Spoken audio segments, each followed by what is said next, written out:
La historia de nuestro país, México, ha sido la historia del saqueo, el hurto y la corrupción, lo que nos ha llevado a la paradoja de ser un país subdesarrollado y dependiente económicamente, en contraste con su gran territorio, sus culturas milenarias y la abundancia de recursos naturales.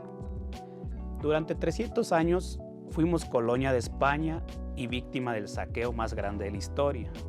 Después, en el México independiente, fuimos cercenados en nuestro territorio y asediados por las potencias imperialistas.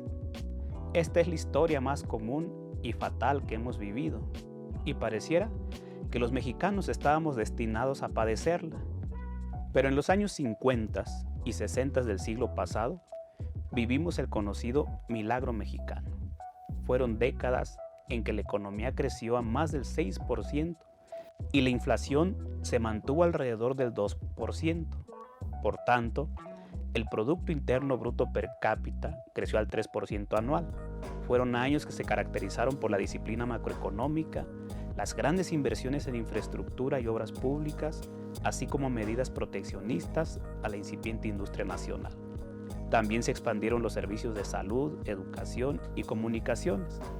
Todo marchaba tan bien que inclusive México fue sede de los Juegos Olímpicos de 1968 y del Mundial de Fútbol en 1970.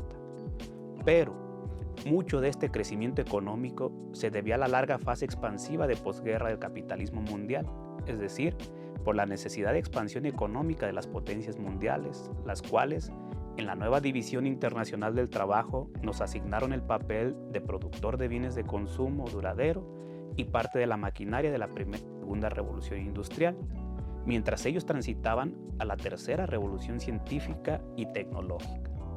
Además, el modelo tenía como prioridad fortalecer a la clase empresarial, mientras el grueso de la población, compuesta por obreros, campesinos e indígenas, seguían en el abandono, no así los líderes sindicales, obreros y campesinos, los cuales fueron cooptados por el régimen corporativo. Esta condición de desigualdad y dependencia económica fue la base de la futura desaceleración y estancamiento, ya que, como bien lo demostró John Maynard Keynes, una economía muy desigual lleva al estancamiento, ya que genera falta de demanda efectiva y por tanto no hay aliciente para la inversión y la generación de empleos. Lo ideal es que el grueso de la población tenga lo suficiente para demandar productos básicos de consumo y duraderos.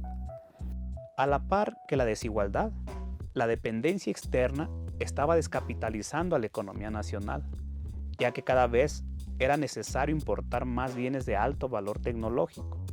La dependencia económica es tal que en la actualidad la mayoría de la población mexicana utiliza pantallas digitales y celulares, los cuales no somos capaces de producir internamente.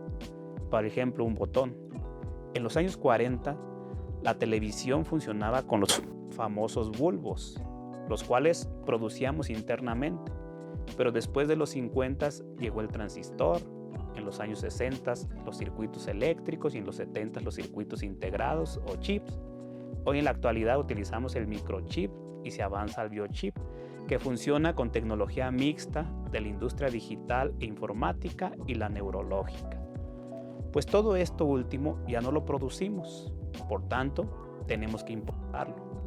Esta situación de desigualdad y dependencia económica causó los desequilibrios en la balanza de pagos, el déficit fiscal, la inflación y la crisis de devaluación del peso de 1976, con lo cual concluye la etapa del milagro mexicano o desarrollo estabilizador. Posteriormente, nos sumamos a un círculo vicioso de mayor endeudamiento, despilfarro de recursos y crisis, con lo que se tuvo que acatar las decisiones de los acreedores internacionales como el Fondo Monetario Internacional para abandonar el modelo de sustitución de importaciones y avanzar hacia el neoliberalismo o modelo de sustitución de exportaciones. Pero el modelo neoliberal no pudo resolver en 36 años el estancamiento y la crisis.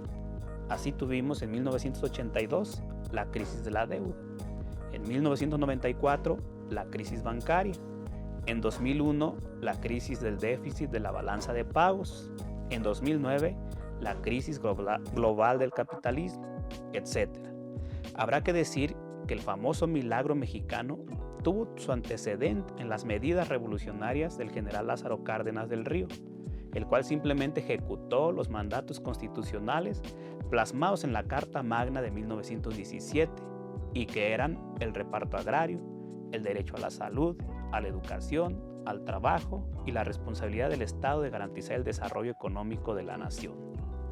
Pues todo esto es lo que Cárdenas puso en acción y es lo que detonó el posterior desarrollo del país. Es a lo que Adolfo Gili denominó la utopía cardenista. Sin embargo, los grupos conservadores de entonces aprovecharon la cultura parroquial de las mayorías, lograron presionar para que la sucesión presidencial pasara a manos de la facción más moderada, con lo cual se interrumpió el cambio y con ello la Revolución Mexicana. Así, tuvimos una revolución interrumpida y una contrarrevolución neoliberal en los últimos casi 80 años. Hoy, con la llegada de la Cuarta Transformación, se ha retomado el camino de la Revolución Mexicana, en otras condiciones y bajo nuevos preceptos. ¿Cuál es el saldo de la 4T en sus 5 años de gobierno? ¿Estamos viviendo un nuevo milagro mexicano? Es lo que veremos en la segunda parte de esta videocolumna. Hasta entonces.